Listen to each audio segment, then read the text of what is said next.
Hello दोस्तों, कैसे हैं आप? होप आप लोग सब अच्छे से होंगे। मेरी पूरी बायोफ्लॉक की फैमिली बहुत अच्छे से होगी, जहाँ भी होगी मस्त होगी। आप लोगों का स्वागत है हमारे यूट्यूब चैनल पे जिसका नाम है फिश फार्मिंग टेक्निक्स। आज जो मैं टॉपिक आप लोगों के लिए चुन के लाया हूँ, जिसके बारे में आप लोगों से बात करूँगा, उसका नाम है डिजॉल्व ऑक्सीजन, घुलित ऑक्सीजन। एक्वाकल्चर में इसका क्या यूज़ है, कितना इम्पॉर्टेंट मतलब ये एक्वाकल्चर में इसका योगदान है, इसी के बारे में आज चर्चा करेंगे। एक चीज़ बताते चलूं कि डिजॉल्व ऑक्सीजन के बारे में सबको बहुत ही अच्छे तरीके से पता है। जो भी एक्सपीरियंस्ड फार्मर मेरे दोस्त हैं उन लोगों को बहुत अच्छे तरीके से पता है, और जो आईएमसी की खेती कर रहे हैं उनको तो बहुत ही अच्छे तरीके से पता है। इसलिए बेसिकली ये वीडियो जो है ये सारे न्यू कमर्स के लिए हैं, जो भी नए हैं अभी एक्वाकल्चर में और जिन्हें इसके बारे में ज़्यादा आइडिया नहीं है, ये उनके लिए एक बहुत ही अच्छा वीडियो साबित होने वाला है। तो एक्चुअली हम जानेंगे कि पहले पहले बेसिक से शुरू करते हैं कि डिजॉल्व ऑक्सीजन होता क्या है। तो एक्चुअली जो आपके पानी में जो ऑक्सीजन घुला हुआ होता है और जिस ऑक्सीजन को गिल ब्रीदिंग फिशेस कंज्यूम कर सकती हैं, ले सकती हैं सांस में, उसको कहते हैं हम डिजॉल्व ऑक्सीजन। ये बात क्लियर है। दो तरीके की फिशेस होती हैं, एक होती है ऑर्गन ब्रीदिंग, एक होती है गिल ब्रीदिंग, राइट। तो जिसको हम लोग कहते हैं जो मछली टैंक के बाहर भी आके सांस लेती है, जैसे कैट फिशेस हमारी हो जाती हैं, और एक होती है आईएमसी जैसे कैटेगरी की फिशेस जो पानी के अंदर ही ऑक्सीजन कंज्यूम करती हैं। तो जब तक हमारा डीओ लेवल प्रॉपरली मेंटेन नहीं होएगा तब तक उन्हें प्रॉब्लम होएगी, और डीओ कम होने का बहुत बहुत बहुत घाटा होता है एक्वाकल्चर में, राइट। तो आज उसी के बारे में हम लोग समझेंगे। तो एक्चुअली हम पहले ये समझेंगे कि डिजॉल्व ऑक्सीजन ऐड कैसे होता है हमारे पानी में, राइट।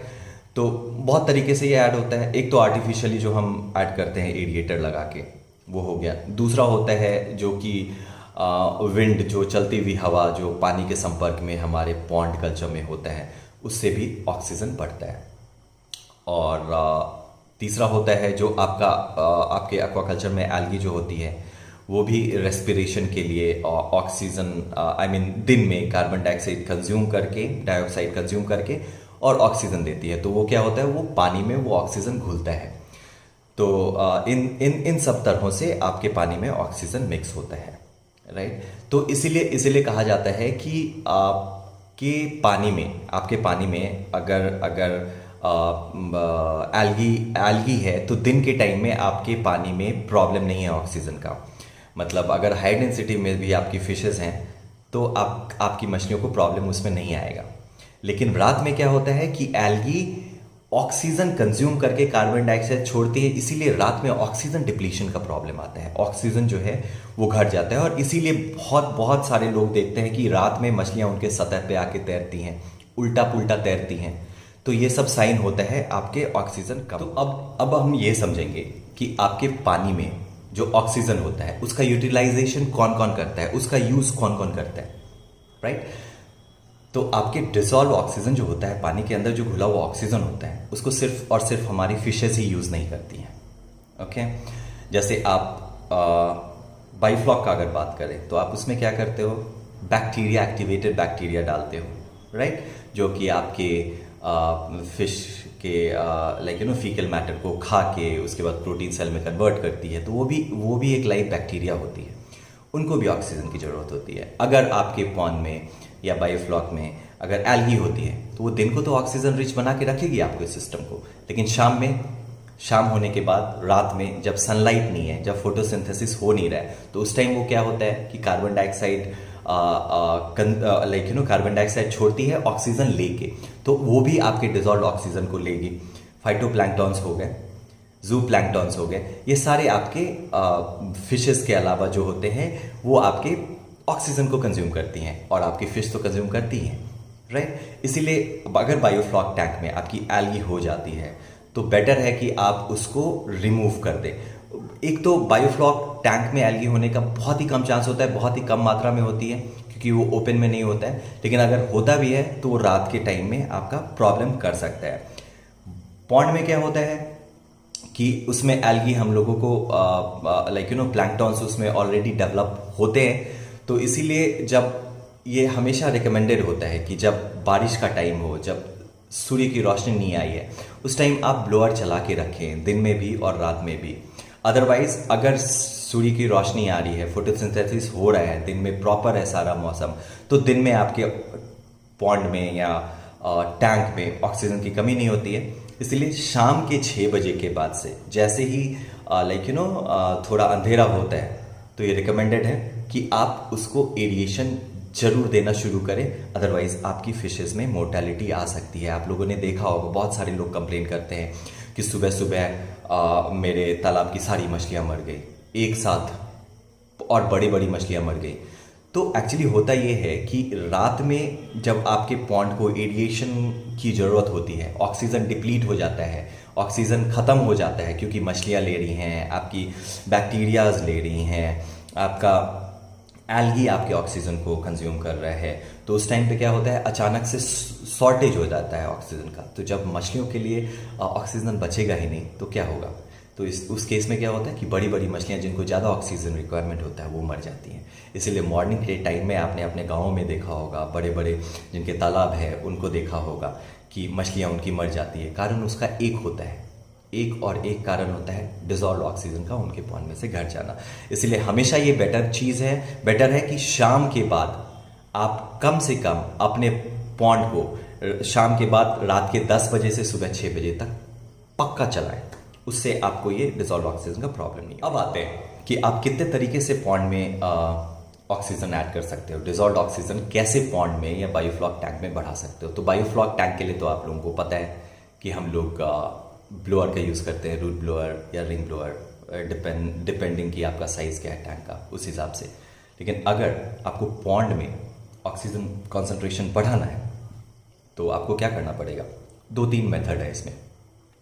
या तो आप उसमें पैडल व्हील एरिएटर लगा सकते हो। तो पैडल व्हील एरिएटर का सबसे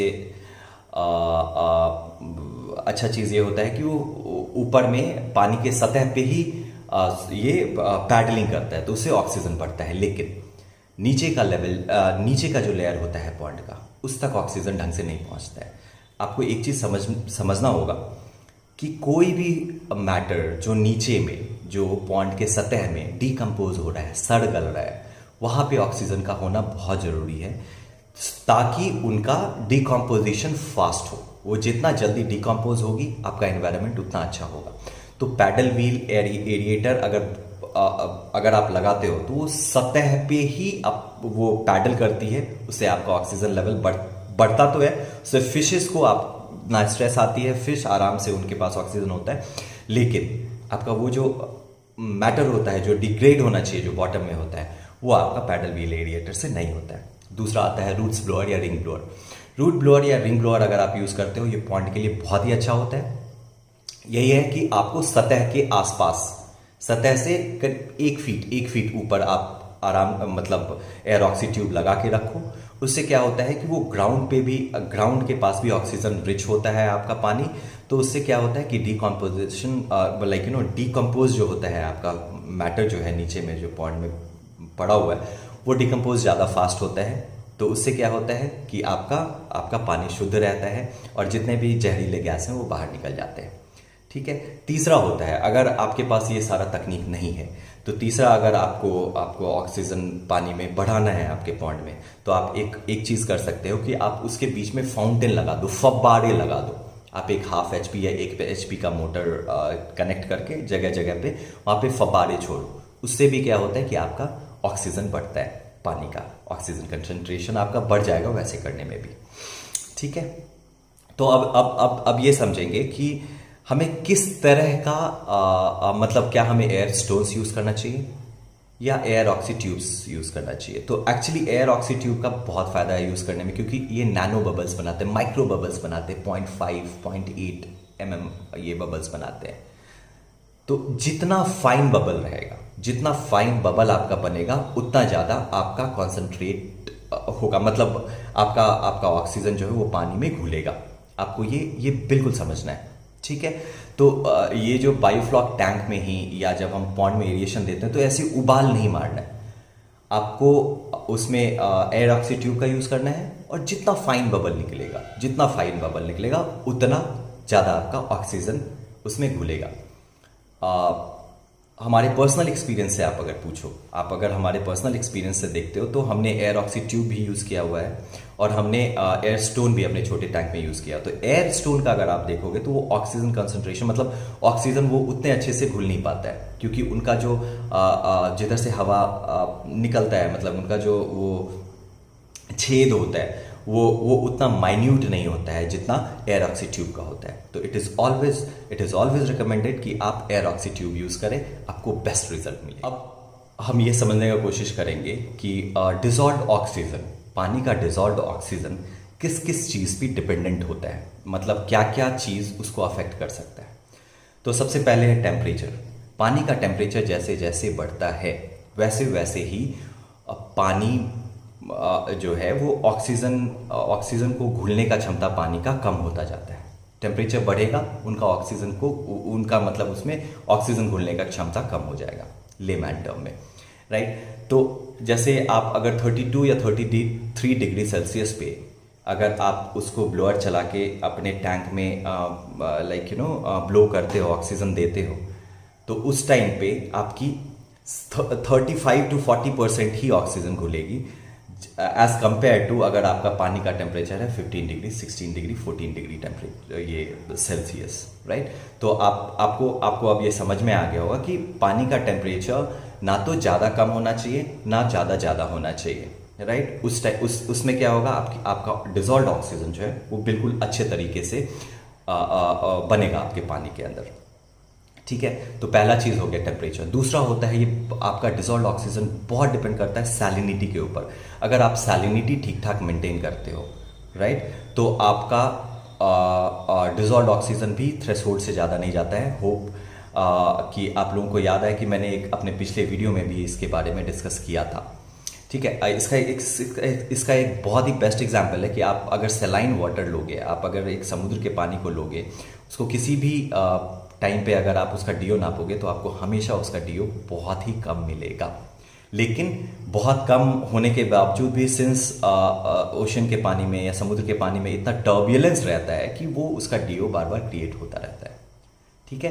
तो पहला चीज़ हो गया आपका टेम्परेचर, दूसरा चीज़ हो गया आपकी सैलिनिटी, और तीसरा चीज़ जो होता है, अगर आपके पानी में टर्बुलेंस होता रहता है, हिलता ये रहता है, मिक्स होता रहता है पानी, तो उससे भी आपका डिसॉल्व्ड ऑक्सीजन पानी का बढ़ता है, ठीक है। तो ये तीन चीज़ जो है ये बहुत ही अफेक्ट करता है आपके डिसॉल्व्ड ऑक्सीजन, मतलब आपके ऑक्सीजन को पानी में घुलने के लिए। बायोफ्लॉक का सबसे बेस्ट पार्ट होता है कि उनका ऑक्सीजन कॉन्सेंट्रेशन चाहे दिन में चाहे रात में हमेशा सेम होता है, क्योंकि आप समझ गए होंगे क्योंकि हमारा एल्गी उसमें ज़्यादा नहीं होता है, राइट।